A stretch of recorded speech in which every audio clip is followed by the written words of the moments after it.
Welcome back to our series in preventing molestation. The last clip we spoke about the things that we can do in addition to the love, attention, affection to prevent molestation or to try to prevent molestation.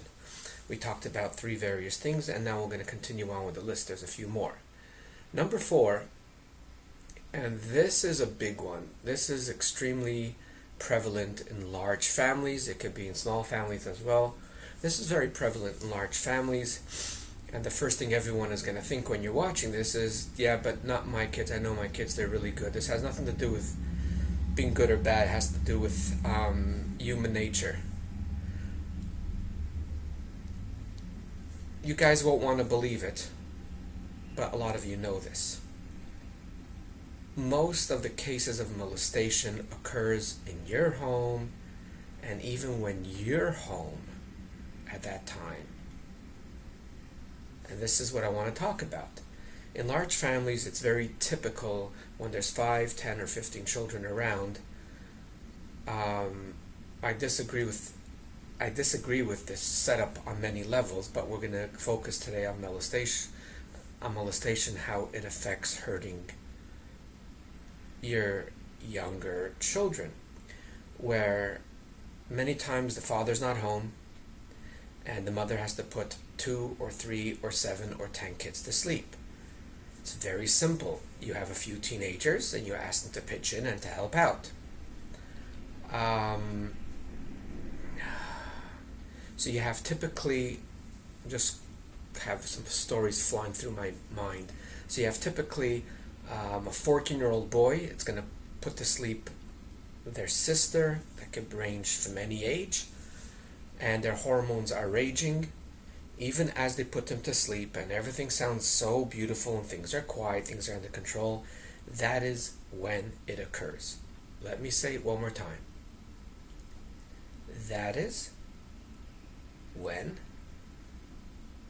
molestation occurs. No. Should you have a talk with your older child about it? Absolutely no. I do not think it is fair for a 14-year-old, whatever age, it could be 12, it could be 17.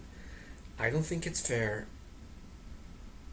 for two people that are so close to each other and one person's hormones is raging and the child is desperate for attention, brought up in a large family, and it's very difficult. I don't think it's fair to give them that task. As well, if you decide that you want to have 5, 10, or 15 children, I'm not judging that in any way, but then you have to look after it. You never asked your 15-year-old, before you're going to have this large family, if they volunteer to be mom number 2, 3, and 4. So we have all these children, and then sort of we put the task of them to pitch in. Of course, everyone pitches in to help at home, but there's a difference of a teenager of helping with the chores at home, which I'm a very big fan of. I don't even call it helping. I call it everyone participating, not helping. You help the person across the street. You don't help you don't help your own home. But here it's different. Here you're becoming a parent.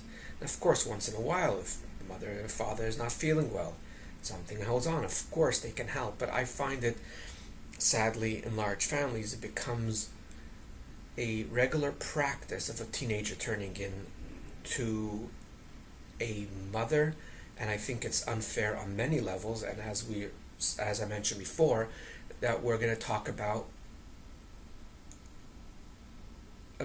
preventing molestation. There's the highest risk for molestation is from one sibling to another, and it happens again and again and again. And most of the stories that come to me is precisely what I'm talking about now. And if you want to say that your children are different, or you want to even run over to your child right now and ask them, brilliant. If you want to do that, brilliant. But caution, caution, caution. And therefore it's very important both parents be at home when the kids are put to sleep, and the older ones should not be responsible, if in a case where you must, at least you to be there while they're putting to sleep the kids. So for example, you're putting 4 kids to sleep, instead of being downstairs and them being upstairs, if you're putting one of your children to sleep and your teenager's putting another child to sleep and you're in the same bedroom or right next to each other, the bedrooms, even then I don't feel comfortable with it, that is sort of okay if you need to. But the worst thing is when you just rely on your wonderful miracle son or daughter. I forgot to mention this applies to daughters as well, because stories did come. It's not as prevalent as boys, but it does occur with girls as well, older girls molesting their sisters or their younger brothers. So to give them the responsibility for them to be in charge of bedtime, putting to sleep the 2 or 3 siblings is simply unfair.